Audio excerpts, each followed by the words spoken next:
Yeah, g'day guys. Today we're having a bit of a discussion around why emails aren't delivering, not necessarily just for your members, but in general. Everywhere. Yeah, so one of the biggest issues with email really is it's a best effort only service. So what that means is no email is ever guaranteed to get delivered to the other end. So there's a lot of things that can happen in between, but primarily these days it's all about spam protection and prevention of phishing and all sorts of scams and other bits and pieces. So Yeah, which the more intense they get and the more phishing there is that's actually conning people out of their money, particularly the worse email deliverability gets. So It's like you're trying to fix one problem and unfortunately creating another one.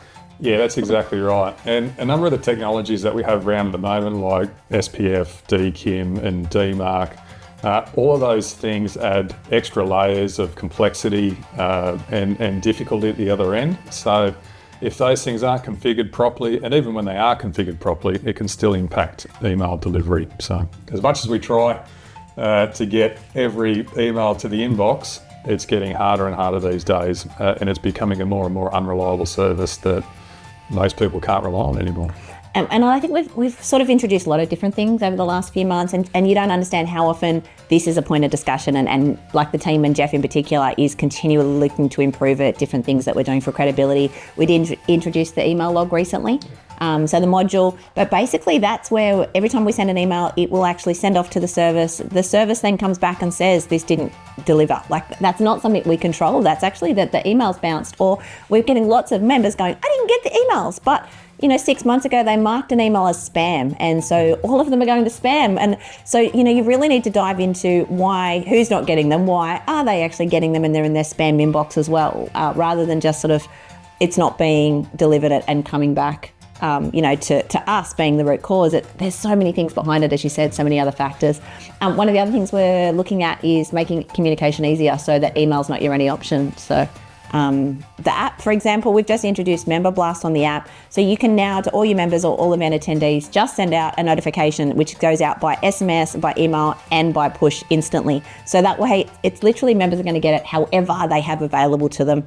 I think the two-factor authentication as well is worth mentioning. So we are looking at SMS now, that it is just a standard functionality available to all our member jungle systems. So if email's not working and you have email deliverability issues, that you can also get that two-factor alert and that code by SMS. So we're really working hard behind the scenes and introducing different things to make that easier for the fact that email's not 100% reliable and is becoming more of an issue. So it's certainly not just not our systems, it's a global sort of thing as more people use email for spam. Yeah, unfortunately. Yeah, no, absolutely. It is a worldwide issue that is certainly not restricted just to us. But that's exactly why we've implemented these additional technologies to make it easier for you guys, our members. I guess too, Jeff, if they want to find out about if their DKIM and SPF records, see this a little bit above me, are set up, is that something that can come through, or how do we look to? Yeah, 100%. So just raise a ticket and we'll have a look at that for you and help your team get those technologies implemented. Because as a standard, our emails go out from do not reply at Member Jungle because we've got all that set up correctly. So that way, we can sort of control it on our end. I think another thing to be mindful of too, though, is people aren't sending out from their own domain name. They're sending out from jeff@gmail.com. That's like 101, I guess, isn't it, for getting blocked? Yeah. So you should not be sending out from any of these public mail services like Hotmail or Gmail or any number of them where you don't own the domain name. And so even once you own the domain name, you still need to implement all these sending technologies like SPF, DKIM and DMARC to authorise our servers and any other services that you send emails through to be able to have a chance at getting an email delivered to the inbox. So if you have any questions about that, contact our support team. We're very much here to help.